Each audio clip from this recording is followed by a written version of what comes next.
Olá, bom dia, bem-vindos à nossa meditação sobre a graça. Hoje é dia 18 de janeiro e eu gostaria de ler em Efésios, capítulo 3, versos 18 e 19. Poderdes perfeitamente compreender com todos os santos qual seja a largura, o comprimento, a altura e a profundidade, e conhecer o amor de Cristo, que excede todo entendimento, para que sejais cheios de toda a plenitude de Deus. Esta é então a quarta parte da oração de Paulo pelos Efésios. Esta que é, na verdade, a segunda grande oração desta carta. A primeira se encontra no final do capítulo 1, quando Paulo falou então das bênçãos espirituais recebidas pelos irmãos e as irmãs nos lugares celestiais em Cristo Jesus. Aqui, então, no capítulo 3, ele falou do mistério de Cristo.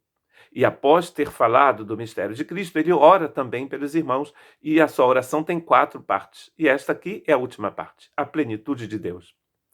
Receber a plenitude de Deus acontece quando a gente cresce no conhecimento de Cristo, como ele diz aqui.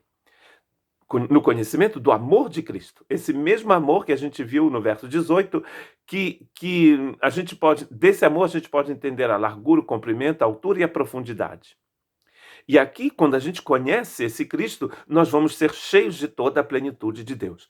A palavra plenitude é uma palavra-chave no livro de Efésios e também no livro de Colossenses, as duas cartas escritas na mesma época numa prisão em Roma. Colossenses 1,19, inclusive, diz o seguinte: porque foi do agrado do Pai que toda a plenitude habitasse no Cristo. Cristo tem toda a plenitude divina. Cristo é Deus nas Escrituras. Essa é a crença de todos os cristãos. Já Colossenses 2, 9 e 10 diz o seguinte: porque nele habita corporalmente toda a plenitude da divindade. Ele diz o que já disse no capítulo 1, 9. E estáis perfeitos nele, que é a cabeça de todo principado e potestade. Ou seja, vocês podem ter essa plenitude de Cristo em vocês. As qualidades de Cristo em vocês. É o que ele está dizendo aqui.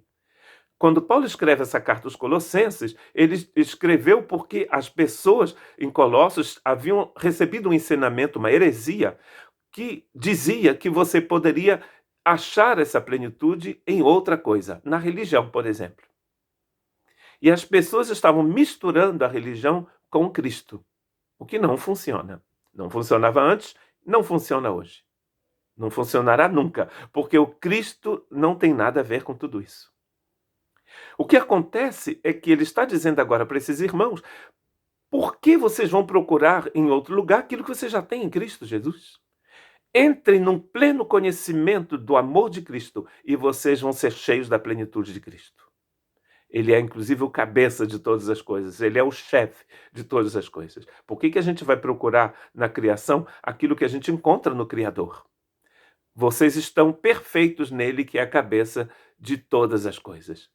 Efésios 5,18 diz o seguinte: e não vos embriagueis com vinho, nem que seja vinho francês, em que há contenda, mas enchei-vos do Espírito Santo. Lembre-se que em uma das minhas meditações eu disse que eu acreditava que a nossa vida, o nosso espírito era como uma casa. E você pode deixar Jesus só na cozinha, ou então deixá-lo entrar também no porão. Nunca aqui nessa vida você vai ser tão cheio do Espírito Santo, tão cheio do amor de Deus, porque os dois aqui são sinônimos, que você vai dizer: não preciso mais. Sempre vai ter um lugar na sua vida que precisa da plenitude do Espírito Santo. Que a gente possa acordar para essa realidade hoje. Você não precisa de religião. Você precisa da plenitude do amor de Deus e da plenitude do Espírito Santo. Você precisa da plenitude de Cristo Jesus em você. Que Deus te abençoe.